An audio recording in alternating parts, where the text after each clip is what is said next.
And now we wanted to ask, looking at some of the work that you've done, we found exactly what you have brought to the table as far as information, what the body responds to as far as herbs.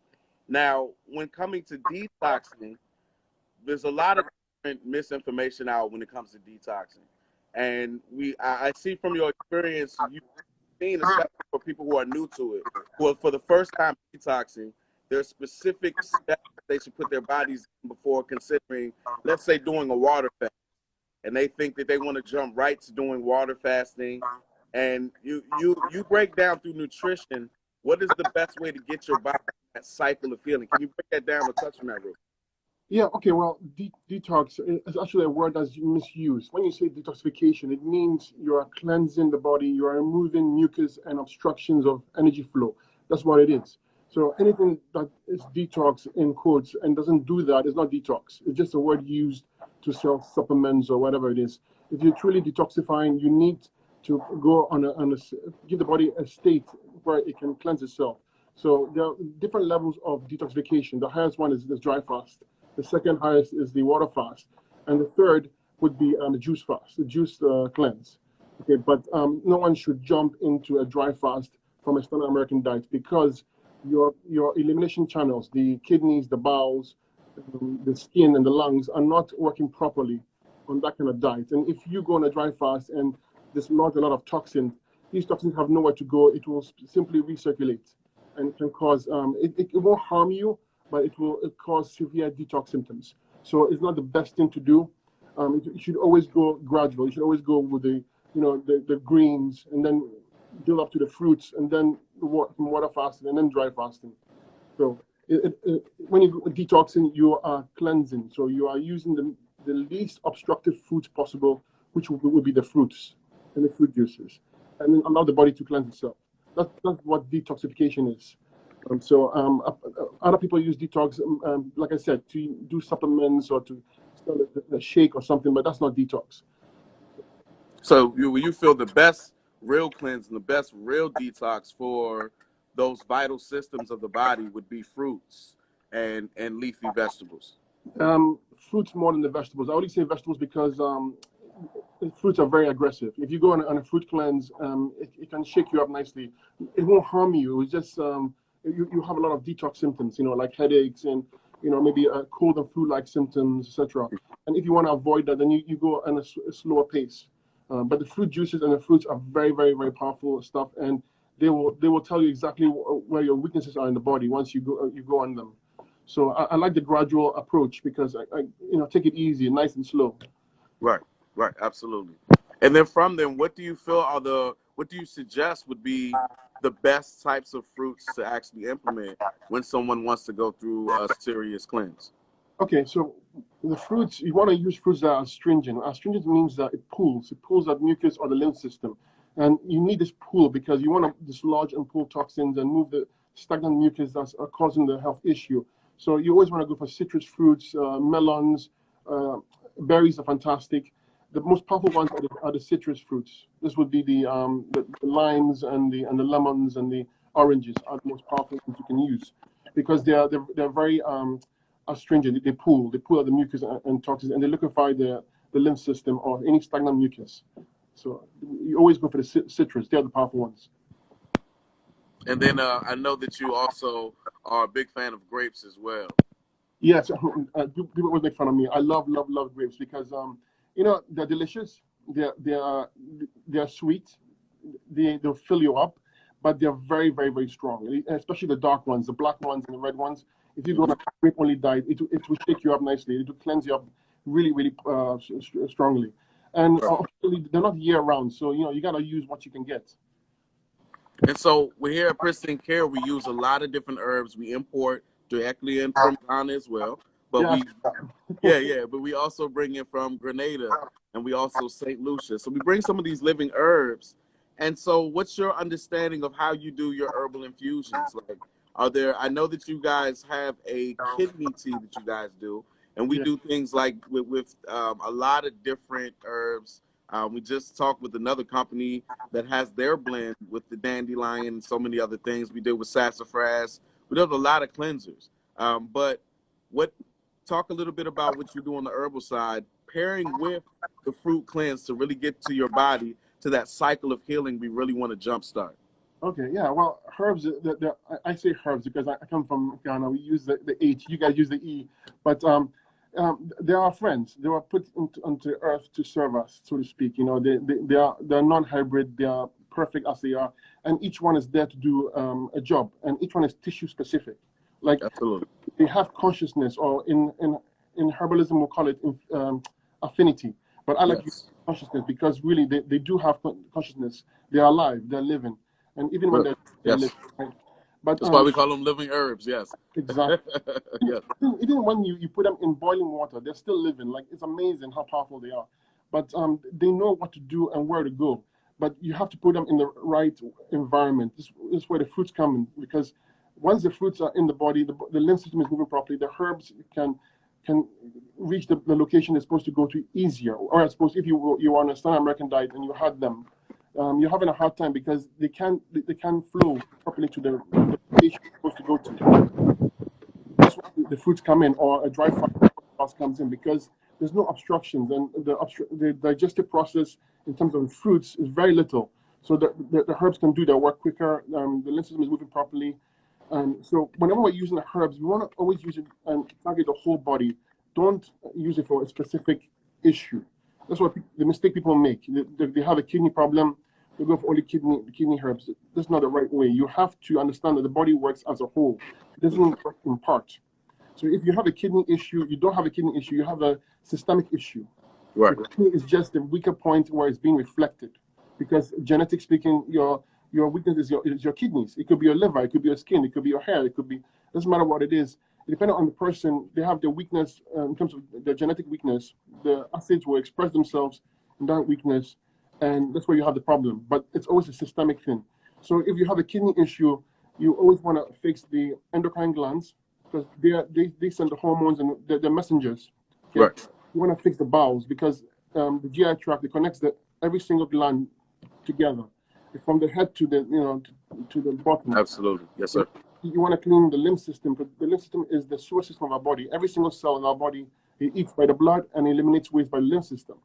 So if the lymph system is not working properly, these acids have nowhere to go. They'll back up and stimulate more mucus, and will start affecting the tissue, organ, or glands. Right. And so you work on these major systems always. So I mean, I call it the fabulous five. You know. Yes. It's your kidneys, endocrine glands, stomach and bowels, lymphatic system. That's pretty much, I think, that's it. And so you're kind of describing acidosis, and when we get to that acidic state, yes. What are some of the things that we kind of find ourselves that we live with? The body's amazing at what it's capable of putting up with. It really is amazing. Absolutely. But when it comes down to being in that acidic state, what are some of the things that are those key signals that you're actually in an acidic state, and this is the time to consider doing a flush and a cleanse? Well, the one that always gets you is the pain, right? The pain will tell you. The pain is trapped acids, you know. Yeah.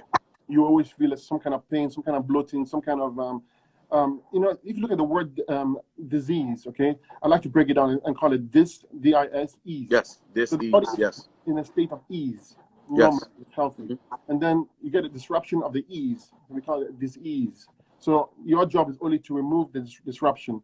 It's not to treat it. Like, you know, doctors treat, we don't treat. We just remove the obstructions to the flow of energy. And there are actually three flows broadly: blood flow, lymph flow, and nerve flow. Any of these are blocked, you feel a dis-ease, like a disruption. So if you get swelling, a pain, discoloration, skin, or you see it somewhere, it's obvious. You know when something's wrong. There's no clear signal, but you know, oh, my stomach doesn't feel right, my chest doesn't feel right, you know, I got mucus in the lungs, or, you know, it's always something that gives it a flag. But if you don't feel right, something's off, then this one you take action. You always go back to the roots. As you go back to the foods that were designed for the human species, these are the fruits. And the simple reason is that we're designed very closely with the ape family. You know, they're the closest one, and they eat mostly fruits in the natural environment. I'm not talking about the ones that are pushed to the mountains and you have to eat greens or whatever it is. But also the fruits that have the least karma. Like, you know, fruits, if well grown, will fall off the tree and you can eat it. You don't have to punish the tree.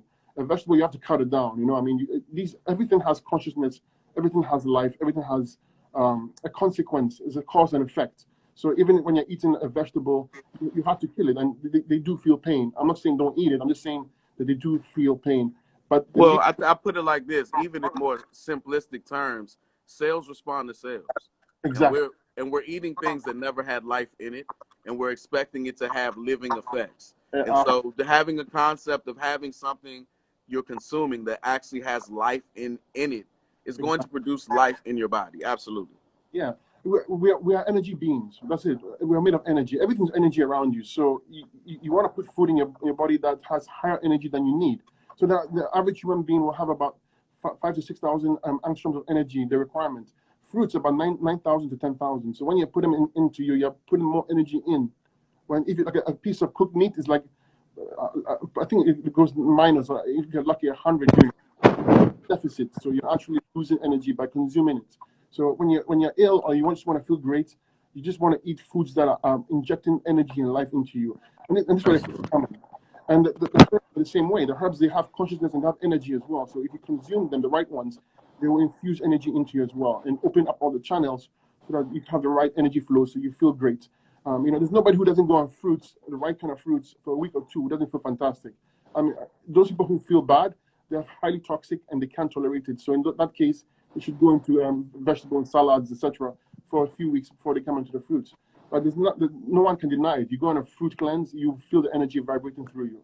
And that's a good segue to my next question. How long do you think people, let's say, I mean, we talk about the body going through this rigorous process that we put it through, and how amazing it is to actually hold this decades and decades of abuse. How long does it really take someone first time going through this to really start feeling tangible manifested effects or feelings, but just a totally different reality in the body? Now I know there's stages, the body goes through cycles of healing, Yeah. but before they go through an impactful initial in-depth place, how long initially does that requirement to really get into a plant-based living herbal living cell consumption before they actually get to that place? So you're saying like how soon you feel the effects, or are you talking about the detox symptoms? Yeah, well, I say starting initially, everything's going to be related to detoxing. So I Yes. would say initially, before they start having that detoxing effect on their body, and then beginning to feel an actual change. Everybody, in my experience, 2 weeks, you start feeling fantastic. In fact, the first week you feel fantastic. The first few days might be tough, depending on how toxic you are. But you might get a headache or cool and flu-like symptoms. But it's temporary, always temporary, like 2 3 days, and it passes. And after that, then you start feeling the energy coming back into your body. 2 weeks, perfect. 2 weeks, you start feeling like the benefits. Now, if you're trying to heal something, then you're gonna need a longer period of time. But if you're just doing it just to, like a temporary cleanse now and then, 2 to 3 weeks is great. But if you're healing condition, it can take longer sometimes. Okay, and then from there, now we said about that start about 2 to 3 weeks. When someone is trying to get a dis-ease completely eradicated from manifesting or having any participation in their lives, how long is it suggested for someone to stay on that type of diet? Yeah, well, I can't give exact number because everyone varies, right? But a good detox period for most would be 12 to 16 weeks. For most, like I said, I cannot give you a number because everyone is unique and different in the way that they have accumulated this issue. So I can't give you a specific time frame, but I can say, generally speaking, I think a 14 to 18 week period is a good stretch of time to really see some good effects. Yes, yes. Mm. And once again, in those, do you prefer different stages? Once you kind of go through, let's say your first 2 week stage, I know that there are certain cleanses like a monofruit cleanse, Yes. where you go from, let's say you go from having straight fruits, and then you go to having one fruit all day long, and you stick to that one fruit all day. That Yes. monofruit cleanse causes your digestive system to kind of put it in a simple digestive state, and your body kind of goes through a different mode. Can you explain when and how that could be applied Oh, and when that would be effective? Can somebody start off that way initially, oh yeah. or do you graduate into that type of thinking? I mean, it's always best. It's always like you must know your own body and how to react. If you are maybe very overweight, very chronically ill, something, I don't recommend you jump into a Monofruit or a juice cleanse. It's too strong for most people. But if you feel great overall, but you have, you're not feeling 100%, then definitely you can jump to Monofruit. It's really strong. You'll feel it. It's really strong. And I personally prefer a Monofruit diet. For me, it's easier to follow than mixed fruits because, I can go to the store and buy oranges for the whole day and I'm good. But mixed fruits, some people have fun with it. You can go to Asian store, Caribbean store, or African store and find different fruits and have fun. But stages wise, it always goes. You start with the vegetables, the salads. If you're toxic or you don't feel that great, the salads first, green drinks. Then you add some mixed fruits. Then you can go to monofruits. Then you go to fruit juices. Then you can add some water fasting and then dry fasting. But you can also mix them up. You can also once you're on the monofruit stage, you can add some water fasting and dry fasting in that as well. So you could go in the morning. You could and at night sleep, go to bed, and 14, 18 hours dry fast. And when you wake up, you're gonna have fruit juices. Then you have a monofruit, and then repeat the process. Absolutely. But I mean, once you get to the monofruit stage, then you can mix things up. So I like to do, sometimes I'll do a 24 to 36 hour dry fast. I find it easier not eating than eating sometimes, and the effects are very, very good. Yeah. Yeah. And then also the last question I have is, you do the reading on the iris. Yes. And this is very effective because it actually connects every one of your organs, all the internal components of your body. When it literally says the eyes are the windows to your soul, you can see so much through your eyes, it's ridiculous. Can you break down that understanding a little bit? Absolutely. It's so sad because the professional community, they consider it a pseudoscience, but this is so accurate. I've read people's eyes who have been to the doctor, and the doctor couldn't tell them what's wrong. And I said, you have an issue here. And they were saying, like, how do you know? Well, I said, the eyes tell the whole story. The eyes don't lie, right? The eyes are so precise. Like, everything is mapped in the eye. And this is a study that has been going on for thousands of years. It's not new. It's just like, so it's been refined more so in the 1950s or 60s by someone called Dr. Bernard Jensen. And he was brilliant. He literally put everything and made it like in a study, a science, so to speak. So, I did go through the study of iridology, but how I differ than most people is that I use something called lymphatic iridology, which means that I don't look at your eye just to tell you what's wrong with you. I look at your eye and then I offer you a solution of how to fix it. So I can see the obstructions in your eyes of energy flow, and then I can say, okay, your kidneys are not working properly. You should address it before it becomes a problem. Now, it doesn't see diseases. We don't deal with diseases. It just shows you the weaknesses and strength in the tissue, not diseases. Remember, the diseases are concepts that are created by the medical community. In natural healing, we don't meddle diseases. If you have an issue, it's best to know if you have an issue with your kidneys, then you can fix it. But we don't use the terms, disease terms, because we don't know what it is. We don't know how to address it. We're not into that field at all. But right. It shows you literally every single tissue, organ, and gland is located there. You can find it. And it's clear as day. And everybody I read, 99% of them have kidney and adrenal issues. I don't care if you're a newborn or you are 80 years old. Everybody in the planet today has kidneys and adrenal issues. And that's because of the foods we've been eating, the pollutants, the environment we're living in is not good for human beings. Industrial society so there are very, very obvious weaknesses that show in the eye immediately. And our bowels, most people, 90% of people have chronic bowels. They're not even aware of it. So your bowels are key to your health. If you're not clean, everything is affected as well. And just like the kidneys and adrenals are also crucial to your health. Anybody who comes to me, you always fix the adrenals, the kidneys, and the lymph system, always, and the bowels. Without question, you always, because no matter how healthy you are, there is a weakness there. And so, yes, and we have the understanding that disease is made up of acid, mucus, and inflammation. Do you have that same belief system as well? Absolutely. Absolutely. It's a block of energy. Whenever you have an issue, it's a block of energy flow. It can be blood flow, lymph flow, and nerve flow. But a block of blood flow is deadly. So it's not very likely that. In other words, it never comes to a state where block the blood flow. If that happens, you're in trouble. And nerve flow is usually lymph flow. So 90% of issues is lymph issue. which is the mucus, which is related to the mucus. So if you have an issue with your blood sugar issues, usually the pancreas has mucus and acids affecting it, Right. or the adrenals. So it's a matter of using the iridology to locate the blockages, and then use the fruits and the herbs to address those blockages, open up the pathways, and then you feel great. It can take time, obviously. Beautiful. And so, yeah, we wanted to thank you, first of all, for taking the time out to come on and drop some of these jewels. Yeah. But when it comes down to having this practice, when do you think, now, once somebody does their initial detox and they go through that, let's say, 12 to 14-week process, when do you think is it a good idea to detox again, like to practice this annually? How often do you think a person should do this per year? I like to say, if you're healthy, do it once or twice a year. Okay. If you're unhealthy, then do it until you get healthy.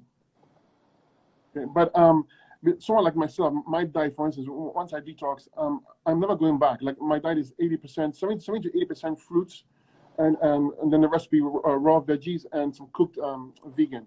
Now I'm from Africa, so my food choice is rice and yams and stews. So this is what I was born with. So I'll have that occasionally, but it's not a normal thing because the food is not a healthy food. Like the food that we eat in Africa is not the natural food of Africans. Okay, it's been tainted. It's been tainted by the Middle Eastern people because remember there's a lot of trade from the Middle East to Africa, and it's like I'm talking about Ghana specifically, especially. And our natural foods in Ghana, for instance, or Africa, is not the yams and potatoes and the these are the Arab foods, they're Arab and Indian influences. So the food of African people, natural Wow, that's African, deep. it's gonna be the fruits and it's gonna be the veggies. It's thousands of years back. So remember that the Arabs have been in touch with the African people for God knows how long. I'm guessing 10,000 plus years. You don't know. So their Right. foods have been fitted in our foods. So it's not a natural food. My point is, starches and proteins are not natural foods for man, as far as I'm concerned. As far as I've seen people heal, you don't get better on starches. You don't get better on proteins. You get better on the fruits and not eating and let the body do its job. And so that's the key right there. I mean, I think, guys, if you're going to pull anything else from this right here, is when your body has to get into a healing state, you have to use the things that had life in it and the things that were actually designed originally to give you that. Once you fall back from your consumption and your exposure to outside and foreign elements and put your body with that type of consumption for over a period of time, your body will begin to focus on a healing state. And I think that's safe to say with what the whole concept behind a detox really is. Exactly. You said it perfectly. You couldn't say it any better. It's very, very simple. Keep it very, very, very, very simple. Literally, it's fruits and herbs at the initial stages. You got to use the fruits and you got to find the right herbs. Okay, that's it. It's not complicated. Life is chemistry. We have acids and we have base. The human body is predominantly base. Yeah. If you make it too acidic, things go wrong. So if things are going wrong, push it to the alkaline side. It's that simple. You don't need a degree to understand this. Okay, just common sense. Just practice. You practice and you see the effects and you be a believer. Okay, actually practice it. Do a 2-week cleanse and you see the power in it, and no one else can convince you otherwise. And look, it doesn't cost ridiculous amounts of money. I mean, No. the reality is that you can, if you find yourself with your back against the wall, it's so simple to start the cycle of healing by something that is not super expensive, but it's such a natural element, and our bodies respond to it. And so that's the excellent and beautiful poetry to the whole situation. Yes, and like I said, my motto is keep it simple. Always keep it simple. No, never complicate stuff, and you do very well. Always. Fruits and herbs, fruits and herbs, fruits and herbs. Keep on saying that. Yes, sir. Well, we want to thank you for your time today. We want to keep it short and powerful, and I feel like we did do that today. Absolutely. It's a pleasure.